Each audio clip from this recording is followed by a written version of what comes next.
Hello. Today I'm going to be reading from the book of John, chapter 11. The death of Lazarus. Now a man named Lazarus was sick. He was from Bethany, the village of Mary and her sister Martha. This Mary, whose brother Lazarus now lay sick, was the same one who poured perfume on the Lord and wiped his feet with her hair. So the sisters sent word to Jesus, "Lord, the one you love is sick."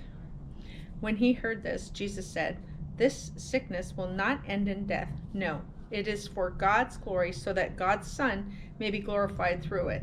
Jesus loved Martha and her sister and Lazarus.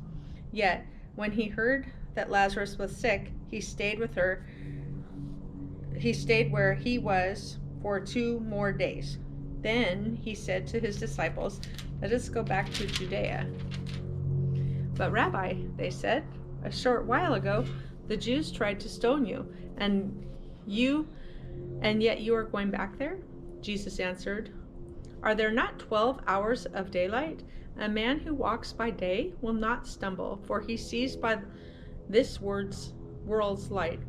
It is when he walks by night that he stumbles, for he has no light."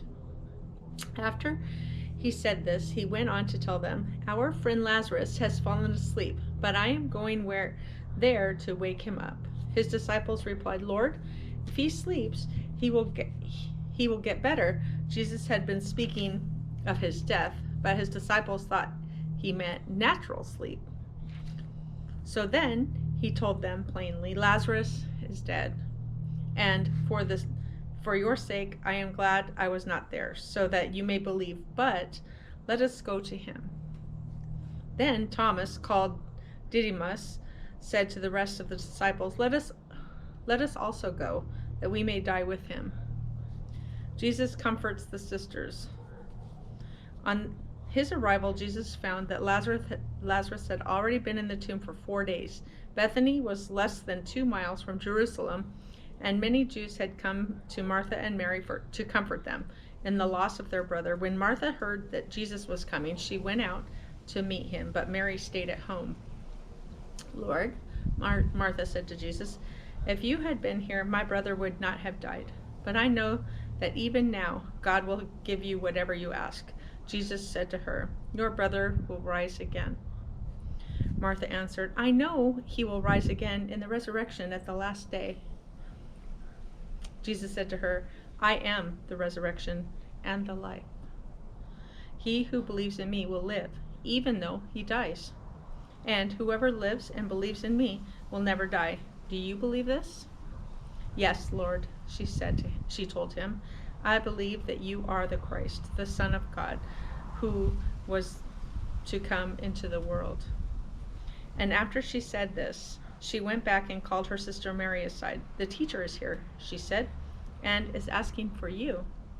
When Mary heard this, she got up quickly and went to him. Now Jesus had not yet entered the village, but was still at the place where Martha had met him. When the Jews who had been with Mary in the house, comforting her, noticed how quickly she got up and went out, they followed her, supposing she was going to the tomb to mourn there. When Mary reached the place where Jesus was and saw him, she fell at his feet and said, "Lord, if you had been here, my brother would not have died." When Jesus saw her weeping, and the Jews who had come along with her also weeping, he was deeply moved in spirit and troubled. "Where have you laid him?" he asked. Come and see, Lord," they replied. Jesus wept. Then the Jews said, "See how he loved him?" But some of them said, "Could not he who opened the eyes of the blind man have kept this man from dying?" Jesus raises Lazarus from the dead. Jesus, once more deeply moved, came to the tomb. It was a cave with a stone laid across the entrance. "Take away the stone," he said.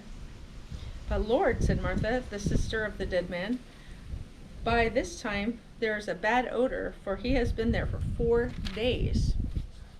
Then Jesus said, "Did I not tell you that if you believed, you would see the glory of God?"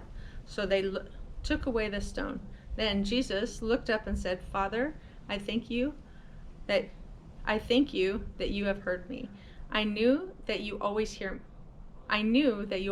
me, but I said this for the benefit of the people standing here, that they may believe that you sent me." When he had said this, Jesus called in a loud voice, "Lazarus, come out." The dead man came out, his hands and feet wrapped in strips of linen and a cloth around his face.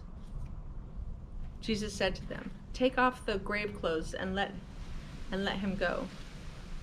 The plot to kill Jesus. Therefore, many of the Jews who had come to visit Mary and had seen what Jesus did put their faith in him. But some of them went to the Pharisees and told them what Jesus had done. Then the chief priests and the Pharisees called a meeting of the Sanhedrin.